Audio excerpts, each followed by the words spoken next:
show them how like good they look now with a nice cut and beard trim or shave, whatever, and now like their whole day's turned around because they forgot whatever they're going through and got a haircut and they look better, they feel better. Yeah, Yeah, those like small kind of things you do, it's small to you, but like that person, as bad as the day they're having, one small thing like that, one small little impact that you don't think is that big could be like a huge difference for them. Absolutely.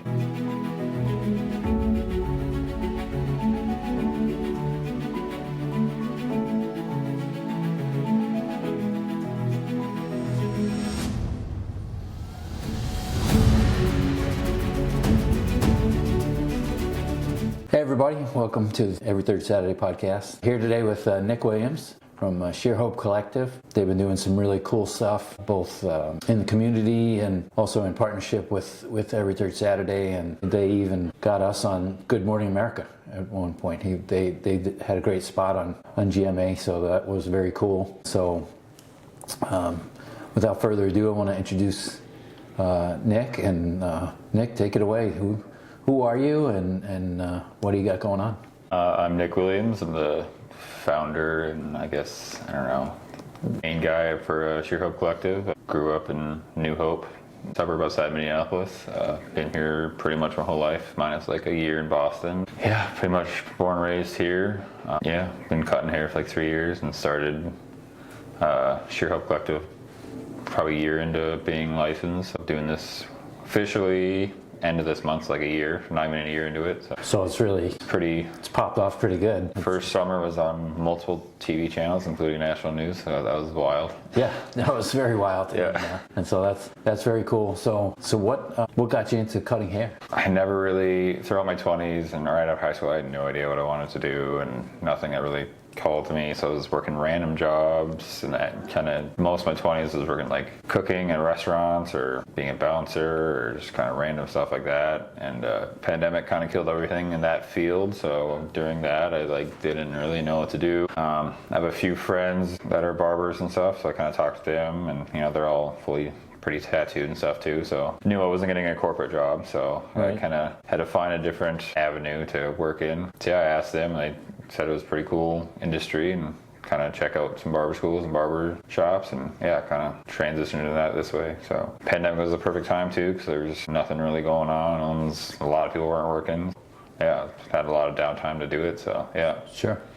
So yeah, a little tidbit, it's 20 years ago now, but my wife, our executive director, Jessie, she was licensed as well. Okay. So I get free haircuts for life. There you go. Yeah, but, good skill to have. Yeah. But she did that for a couple of years. And so it's an interesting industry. It's almost like, it's kind of like bartending. I mean, people get to know you and they sit in the chair and do, I'm one of the quiet ones. Yeah. I don't say much when I'm getting my haircut, but yeah. Do you get people like telling you their life story while they're in the chair? Oh yeah, there's something magical about the chair. Like when there's people that sit down and the second they're like kind of comfortable, everything flows out so easily, and just no matter what's going on in their life, you'll hear about it in the chair. I have it's a lot of older dudes. Once they sit down and start cutting, they fall asleep. You got to wake them back up at the end. Right. Yeah. Yeah, I come close to falling asleep sometimes. Yeah. So you're a barber? Yeah. Okay. Yep. So you mostly males? Yeah, I work at a barbershop in Edina, and yeah, it's a men's grooming shop, so a lot of men. There's some women I cut, and it's usually shorter hair. I don't really do too much long hair or anything, just because I'm not training it. So I'm like, I can do it, but we're both gonna be mad. So right. So and where did you learn to cut hair? I went to Moeller Barber School in Columbia Heights. Okay. Cool. Yeah. And so you work a lot of weekends, I assume? Yeah, I usually work Saturdays, sometimes Sundays, but yeah, a lot of weekends is when you want to work too, because that's when people are free, so that's when a lot more people come in. You have a lot of people come in the week too, but weekends is the busy time for sure. So you like independent contractor, or do you work for the shop itself? I work for the shop itself, so we work on the commission. So okay, yeah, gotcha. Yeah, so yeah, a lot of barbershops are like independent contractors. You just like rent the chair. Right. It's kind of like tattoo shops. Yeah, yeah. There's a lot like that. Yeah. But so Any siblings or anything? I have a brother. He is 28 now, 29. Okay. Yeah. All right. And so, is that your only family in the area? Yep. My brother, my parents. Yeah. Okay. And most of my family's from here. Okay. Yeah. Cool. Yeah. So what brought you to, walk us through the process of coming up with Shear Hope Collective? I've always been interested in trying, wanting to help people to know how to go about it, I guess. And then once I got into hair, I kind of would be driving on the street and the people on the side of the street that are homeless or whatever, and I'm like, oh, that's obviously not a service I get often or can get or afford or whatever. So I kind of reached out to some people that either I found online that did what I was trying to do, or had organizations that were cutting the homeless community and stuff. But when I reached out, no one really got back, and I kind of found out that a lot of people were doing it before the pandemic, but since COVID, everyone kind of got scared of the germs and stuff, so no one was doing it anymore. So then I kind of started it myself, started doing it myself and with my friend Andy, and yeah, we've been kind of doing it ever since. Like I said, for almost a year now, at least 2 or 3 times a month for almost a year now. And wow. Yeah, so I don't know when we kind of started with you guys, but it's probably been closer to a year now. So. Yeah, I would think about a year ago. We have various activities around here and stuff, and we have sign-up sheets. The haircut sign-up sheets fill up the fastest of them all. Yeah. It's expensive to get your haircut. Yeah. But we talk a lot around here about dignity and hope. Yeah. And there's dignity and hope in a good haircut. Yeah. And could you talk a little bit about any experiences you've had with people who maybe got in the chair feeling one way and got out of the chair a different way? Yeah, we have a lot of that at the shelters we've cut at, or the organizations here we've cut at. Some people they can't afford either cuts living on disability checks or unemployment or something, or don't have enough money. There's so many haircuts out here now that are $50-$60, which even as a barber I think is crazy. It's crazy. It'd be great to make that much every cut, but there's a lot of people that can't afford that. Especially with everything else getting inflated too. So doing this outside the shop, I like being outside the shop way more than I like being inside the shop. Inside the shop, people are getting a cut on their lunch break. It's a haircut, they don't really care. They're just going back to work to look good. You cut outside the shop at shelters or at places like this, where they don't get regular cuts or whatever besides us, you're not just giving them their haircuts so they can go back to work and work. You're giving them a haircut, and when they see themselves cleaned up again, so you've changed their whole mindset. Absolutely. Yeah, they come in shaggy and not feeling great about themselves, have a beard or whatever. Take off the beard, trim them up, give them a good haircut, style it, make them look good. They feel 10,000 times better about themselves. Yeah, we talk about people, it's kind of, we call it chin up or chin down effect. At chin down, they're looking at the floor, they're not really looking you in the eye. You could tell that they're not feeling a lot of dignity. And then that chin up effect is when that chin rises and they're looking you in the eye and they feel like a different person. Yeah. And you guys are really providing that with every single cut. Yeah. It is so cool to watch, and it's such a great thing that you've come up with here.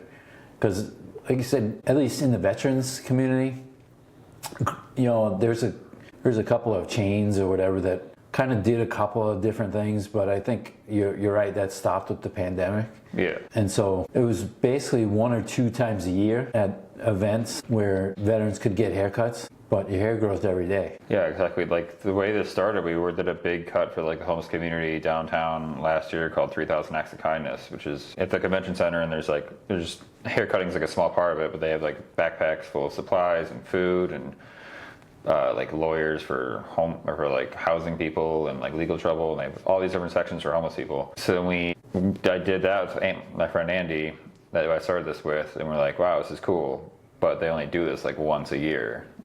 It's great, it's a great thing to have, but I think especially for hair, you kind of need that more than once a year. Yeah. Yeah, so that's kind of where we started. We want to do monthly, so that's kind of how we started it. And yeah, it's a thing that changes your mindset, especially if you can't get one frequently. Yeah, it really does. And we talk about hope, and we never know what someone's going through. Yeah. And what small act of kindness, and a haircut is worth something. It has value. Yeah. So it's even more than a small act of kindness. Just that act of kindness, you never know the effect. We've had people come back and say, a year ago you gave me a pair of boots and did it with a smile and treated me well. And I decided not to take my own life, you know. And like say that's an exaggeration, but it's really not. You don't know what that person's going through. And the fact that you cut their hair and trim their beard made them feel whole again. In some cases, it can save a life. It has this huge, huge impact. And so I hope you get to feel that. Oh yeah, for sure. The impact that you're having on people. It's just really incredible. People using their skills, whatever skills those are, to help other people. It creates this whole ripple effect. Sometimes we don't get to see all the ripples, but it creates this huge effect. So credit to you and Andy to be doing what you're doing. It's just crazy. Yeah, like I said, about doing the events, and like you can see them kind of coming in like not feeling great, and then like start talking to them, kind of get their mind off whatever they're going through that day, and then by the time the cut's over, you show that they forgot whatever they're going through or whatever they were upset about or sad about, or coming in there, they kind of forgot about it, and then you show them how like good they look now with a nice cut and beard trim or shave, whatever, and now like their whole day's turned around because they forgot whatever they're going through and got a haircut and they look better, they feel better. Yeah, it's really amazing. Yeah, those like small kind of things you do, it's small to you, but like that person, it's like a whole, you made their next 6 months like as bad as the day they're having. One small thing like that, one small little impact that you don't think is that big, could be like a huge difference for them. Absolutely, yeah. Agreed. And I've been able to observe you cutting people's hair here at every third Saturday. We also talk about like it's not necessarily what you do, but how you do it that can make that huge difference. I've watched you interact with people and really have this calming effect that you're just two people, just two human beings. One's providing a service, one's getting a service, but it's not really about the service. It seems to me, and you can disagree, but it seems to me that it's about just two people being in kind of a connection with each other, just even if it's only for 20 minutes. Yeah. Like I think it's easier to kind of build that connection outside the shops. In the shop, you're kind of got a time limit, and you kind of, they're just kind of going back to work, so like it's just a haircut to them, they don't really care. But out here, you're connecting that person. They're like I said, once you sit in that chair, it's very easy for them to start talking about whatever they're going through that day. And as much as it's about the hair, it's kind of about like you're making that connection with them too. You're not just like a barber, you're kind of making that huge impact on them that day too. And if once they feel comfortable, they start talking and feel better and kind of getting it off their chest, whatever. They're probably telling you stuff they haven't been able to tell anyone or haven't felt comfortable enough to tell anyone. Like the chair is magic. They feel comfortable, they're feeling better about themselves, and just kind of let it all out. Right, being in a situation where you might be homeless or living alone, or you might not have a conversation with someone for a week. Or like, it's kind of crazy to think about, but yeah. And then all of a sudden to be able to have someone you can talk to, even just for a short time, but that's actually interested in what you got to say. Yeah. Is like, it's incredible. It's amazing. Yeah, you can meet some like great people doing this too. Like you see all these people on the street, and like you don't like. So, to a lot of people, they're just like they're homeless people, but like they weren't homeless for their entire lives. Like a lot of people are really cool people. Like you don't know, you would never know. Right. They got amazing stories. Yeah. You know, things that have happened in their lives. We've met veterans who may be homeless, but we remember one that had a master's degree. Things went wrong in their life. They had a death, and they turned to substances, and things didn't go well. But they were coming back. Yeah. And we're so quick to judge. A Catholic priest in Los Angeles who works with gang members, he talks about instead of judging the way people carry their burdens, we can stand in awe of the way they carry them. Yeah. And it's so hard living a life that is full of difficulty every day. Where are you going to eat today? Where are you going to sleep tonight? And someone like you and Shear Hope comes in and provides that, not only that haircut, really that conversation, that sincere interest.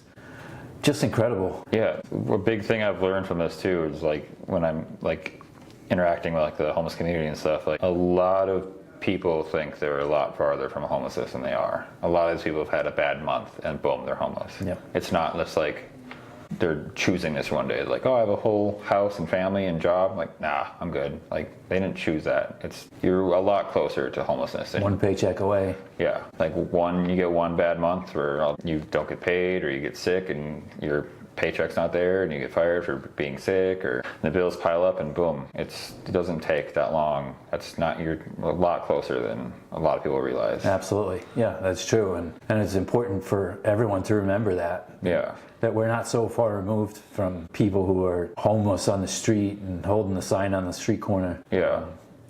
They, like you said, they weren't always like that. Yeah. You have a lot more in common with people on the street than you do with the influencers you'll see on social media. That is an excellent way to put it. Yeah. Yeah, that's totally true. And then even like the people you kind of glorify like that, that's not even their life. They're showing you 30 seconds of that day. You don't know what their actual life is about. They're glorifying everything. Right. That is not how they get ready with me. They got up before that, set up the camera, and then got up. That's everything about that is fake. Yeah. Right.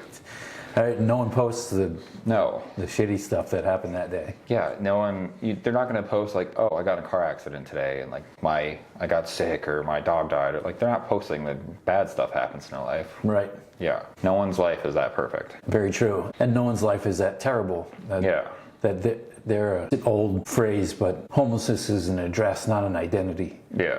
And to judge people who are struggling financially or homeless or maybe not taking care of themselves, like you said, you just don't know what they're going through. So it's Yeah, and I've talked to a lot of people that are homeless people are drug addicts. That's not true. Is there a drug problem in the homeless community? Yes, but not every single homeless person is addicted to drugs. And I've talked to homeless people that are not on drugs and stuff, and either they were or they haven't on drugs before, and they told me when you're homeless, you're thinking about how I got out of the situation, how do I get back to my car, how do I get my kids back, how do I get an apartment again. When you start using drugs and stuff, that's your only worry. It's how do I get more drugs. So in their mind, it kind of is a better situation because they don't care about anything else. They just need to figure out how to get those drugs. Right. You only got one problem that day. Yeah. You only need one solution. And that's coming from someone that's been on the streets and stuff that told me that. And it's I get it. It's in when you're in that situation, all you want is more drugs. You don't care about the apartment or the kids or whatever. Right. It's that in a weird way, I kind of get it because you only have one problem rather than all these other problems. So it's a little more stress free. Yeah. I mean, it's really an interesting way to look at it. Yeah.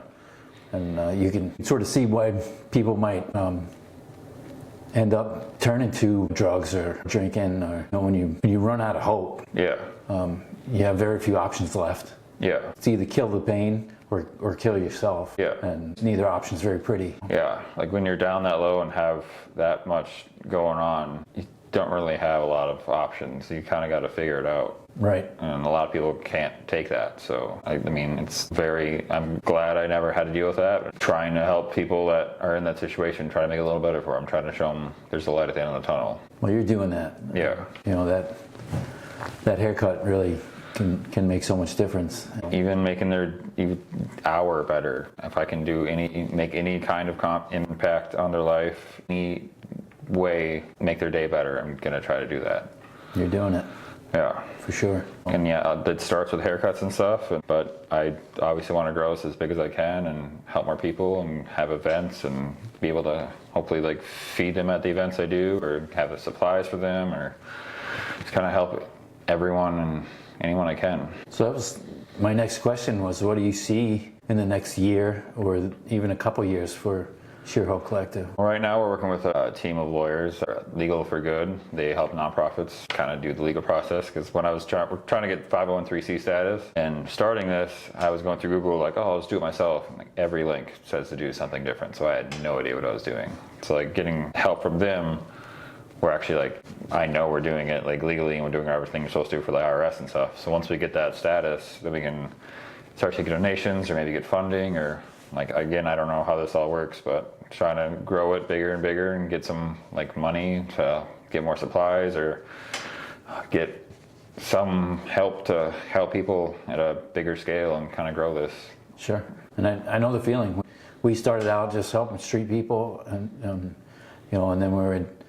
we were in a nonprofit for the first 6 years that we did this work, and then became a nonprofit, and I fumbled my way through it, and just got lucky that I didn't mess anything up too big, and yeah, and it worked out. But you know, when you do things organically and you do them for the right reasons, they work out. And so do you see a potential for more events, a storefront for Shear Hope? Or? Yeah, that'd be great. Like, obviously, we want to keep doing like monthly, weekly services and stuff. But then we could have like big events every couple of months too, to have like a bigger group of people, help as many people as we can, and like those big events too would be great.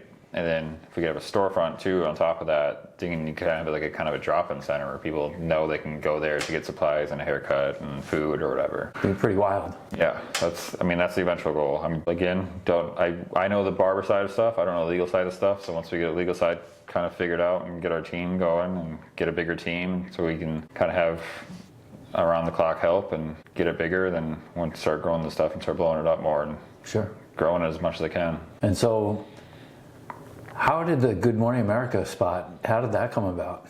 We were doing the summer McAfee event at the CHS field, and I just put a story of like, oh, come down here, your vet, and we'll get a haircut, you can get all these services and all this stuff.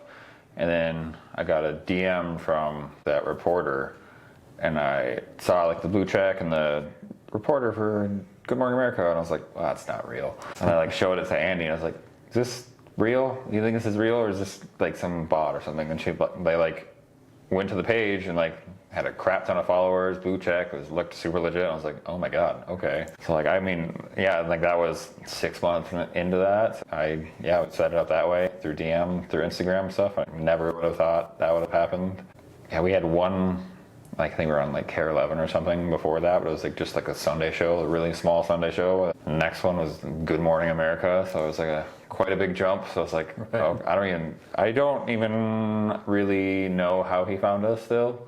I think he said that he like looked up like community events or something, and for some reason we popped up, and yeah, he kind of DM'd me and out of the blue, out of nowhere, and yeah, and I was like, oh, where should we do this event? And you guys were like one of our more consistent organizations we worked with, so I came here and asked, like, I think I went to Chris's office and it's like, you guys cool with national news coming here? Sure, it'd be good for you guys too, but a lot of cameras and stuff, a lot of stuff to set up, so yeah. Yeah, I had us all at, we were 4 o'clock or 4:30 in the morning or something. Oh yeah, it's super early. It was interesting to see how they run their show and stuff from kind of from the backside. It was like live, but it's like not live, but it is live, and it's like different time zones, so like I don't know what's happening. But it was fun. That was a fun day. That was cool. Thank you for including that. Yeah, for sure. I hope it helped you guys in some way too. I'm sure it did. You never know who's watching. Yeah. And that it only takes that one right person to see something, and that can be a ripple effect as well. So yeah, we got a few more followers, and we got DMs from Canada and all over New York, New Jersey, all over the country. So that was cool. Yeah, that's cool. Faith is part of why we do this, and we just call it God stuff. You know what I mean? Yeah. It's just we don't know how it happened. We don't know how it came about. It just did. And so it all happens that way. So a couple questions about you. Yeah. Specifically. So you are a tall man. How big are you? 6'9". 6'9". Okay. Yeah. So hard to miss. Yeah. And then are you fully tattooed? Pretty much. I mean, I obviously have some stuff on my face, neck, fully covered, sleeves, chest, stomach, ribs. Working on my back right now, most of my legs. I think my feet, my thighs are like the only thing that's empty at this point. Okay. So yeah, put some time in. Yeah, you put some time in. I think, I don't know, 20 or 21 tattoos on me. How do you choose like what you're gonna get? Like the first couple, you think about it for like a while, because you're like, oh, it's your first tattoo or whatever. But after you start getting a couple, it's not just getting like random crap on me, but it's just more like you kind of know like what you want, and we kind of looking after. Obviously I have my right arm blacked out because I got a bunch of stuff when I was like 19, 20, and I was like, oh, I just want tattoos, I don't care, I just want a sleeve. Which I found out to not tell tattoo artists that, because then let's do whatever, and it's, not the greatest stuff. Right. Yeah, but after that, yeah, kind of. I always tell like early 20-year-olds or whatever getting their first tattoos, like make sure the first one you actually want. And think about it a little bit. Right. Don't get that really cool Pokemon tattoo or whatever. Like, Right. you like that right now, but like when you're 35, having a Pikachu tattoo is like Right. not that cool. Like, Right. yeah. I'm very like I've been very like musically influenced, so I got a lot of like band lyrics or like have a heart with a treble clef on my hand. And, Nice. Yeah, and I grew up through high school and still today, like big like metalheads, like large majority of metal musicians are very tattooed. So that's kind of like the image I had in my head for like a very long time. Like, right. That's so cool. I want to look like that.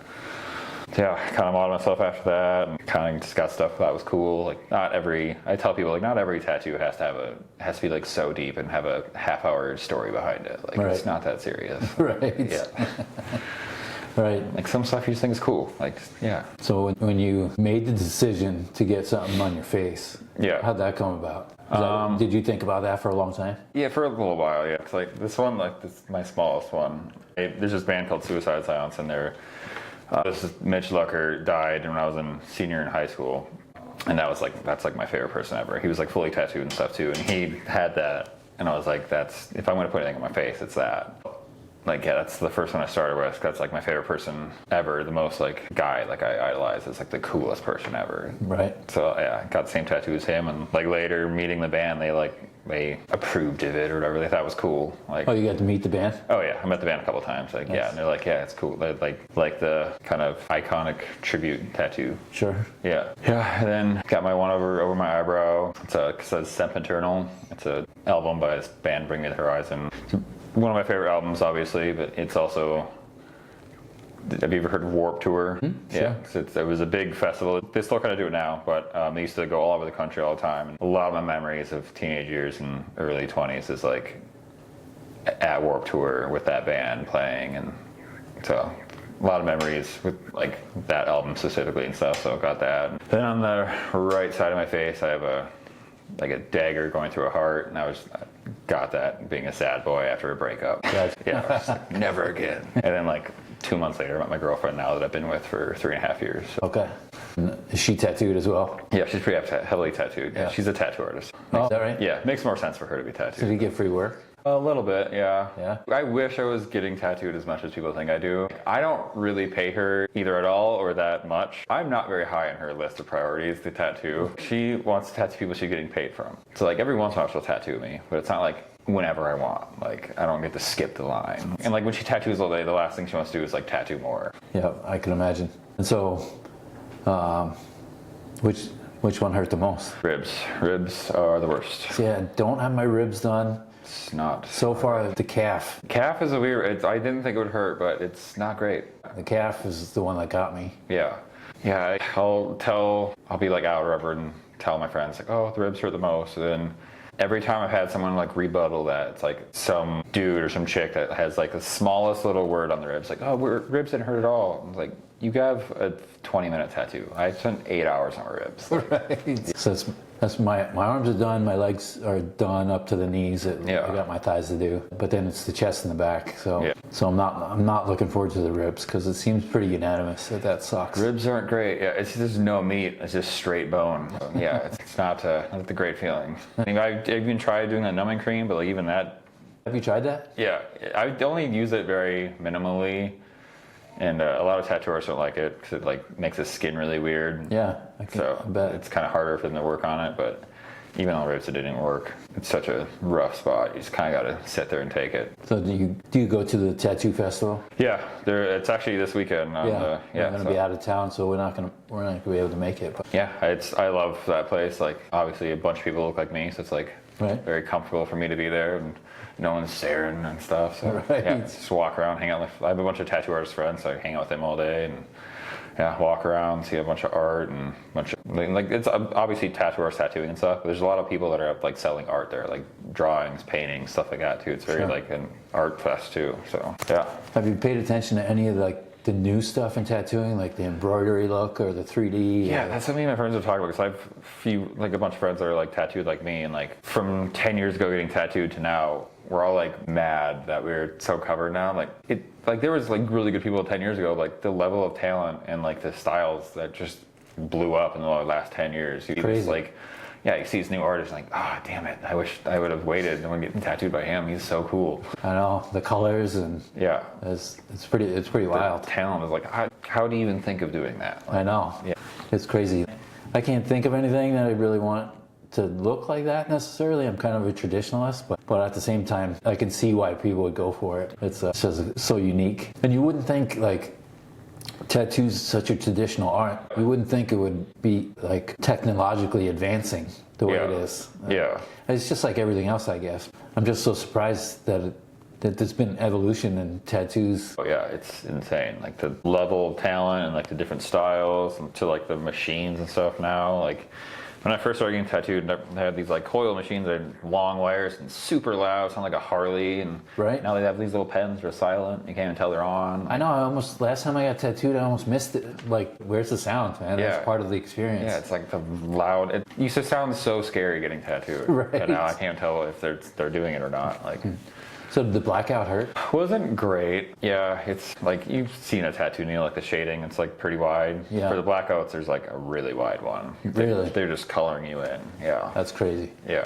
Well, you got any plans to get a next one? My girlfriend's working on my back right now, which back is obviously a huge spot, so it takes a while. But yeah, it's going through that right now. So I just saw, I don't know where I saw it, but people are starting to get like big back pieces and chest pieces under general anesthesia. Yeah, it's a controversial thing in the like tattoo world. The one tattoo artist that I saw that I like can get it is if like you're like a lot of like NBA, NFL athletes, they just physically don't have a time to like get a tattoo and heal before they have another game or before they have to like start training. So They just like don't have the time to heal it. So like they do it just because they can knock out a whole back piece and then heal 2 weeks and then be good for practice or good for whatever. It's like they just like that. I get it because you can A, afford it, B, you just don't have a time. It's not you being like a little wimp. Like you just don't have a time to get a back tattoo because you're an NFL player. Like you're gonna be getting thrown around on a field. You can't do that with a fresh tattoo because that's gonna suck.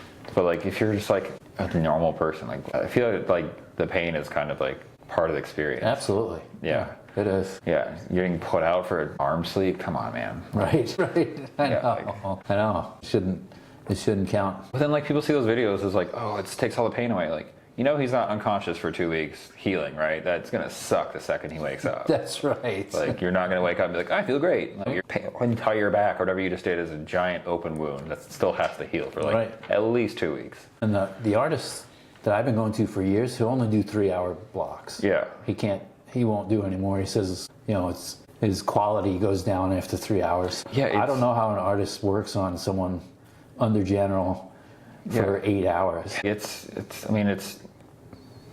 a lot of people think tattooing is easy and stuff, but like it's a lot of like you're mentally like concentrating and a lot of you're sitting really weird, your posture's crappy. So like after 3-4 hours, like you're like, oh my god, my back, and like that's why people take breaks. You gotta like stretch out and right. You know, yeah, like I live with a tattoo artist, so like I know what it's like. And there's this whole like new generation that wants to be tattoo artists, or that's so easy to make so much money. And it's like you guys just seeing again the TikTok glorification of these jobs. You see them go in to the shop for like 3 hours and make $2,000. Like that's not real. Right. Like, as much as like they go into the shop for however long and make a bunch of money, they're also working around the clock outside. You're constantly texting people and messaging people, drawing, doing all this extra work that they're not like.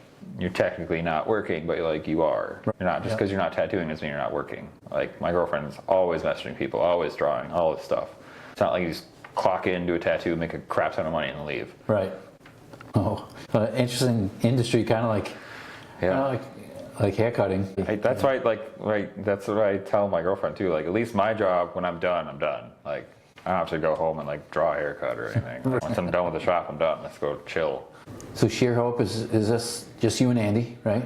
We're the main ones. Yeah, I have a few people that are like a lot of barbers and stylists that like are interested in stuff. But we definitely do the most. It's very this industry is like there's a lot of like kind of hustle culture. So like charge a bunch of money, work all the time, make a bunch of money, all this stuff. So getting people to do their job for free outside the shop hours on top of that is kind of hard, but I have a few volunteers and stuff, and yeah, once we get funded or get donations enough for funding, hopefully we can start like paying people to do it, so then we can they actually want to do it, and we can get a bigger like event going and stuff. So sure. Yeah, right now it's me and Andy for the most part. Yeah, do it outside of our shop hours and stuff, and I do it a lot too. As much as I ask Andy for, I do a lot myself too, because I don't want to be constantly texting them like, hey, you want to do this more work outside of your job? Like, I know it's my thing, so I know I'm going to have to doing a lot, which is, I love my job, and I love, like I said, I like being outside the shop more than I like being at the shop. So yeah, so I'm happy to work 7 days a week doing one. And I like time off obviously too, but like it doesn't feel like work when I'm outside the shop. And what do you do in your time off? Winter, I feel like I need more activities. I just go home and like watch movies and stuff. But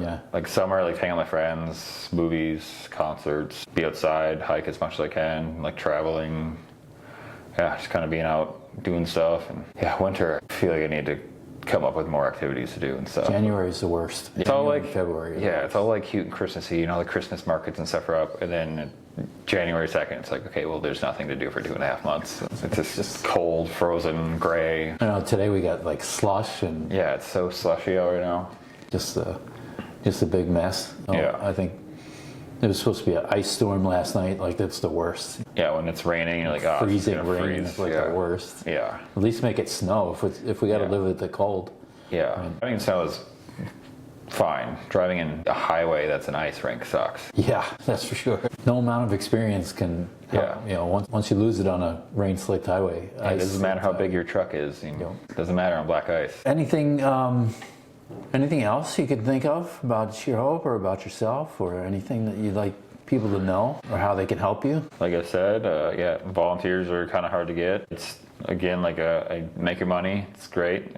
Gotta, you know, afford your living and afford your bills and stuff, but we always need more volunteers. We always want to help more people, as many people as we can, and once we can get like bigger events going and stuff, we obviously need more volunteers. So if you're a barber, anything in the hair industry, and you want to somehow volunteer, help people out, yeah, just reach out. How would they reach out to you?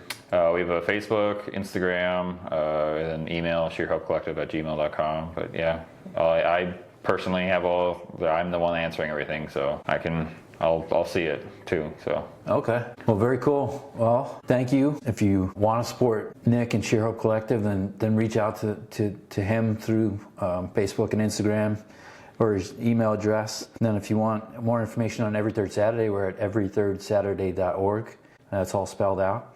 And if you'd like to help us out, you can text the word HOPE to 952-234-7234. And we're just happy to have guys like Nick around to expand not only what we can offer to veterans in partnership with Shear Hope, but really just to extend that message of hope and really make people feel seen and make them feel like they're human beings. They're not throwaway people. There are no throwaway people, and so you giving them that haircut and that conversation is changing lives, man. So thank you for everything you do, and thank you for being with us today. Yeah, for sure. All right.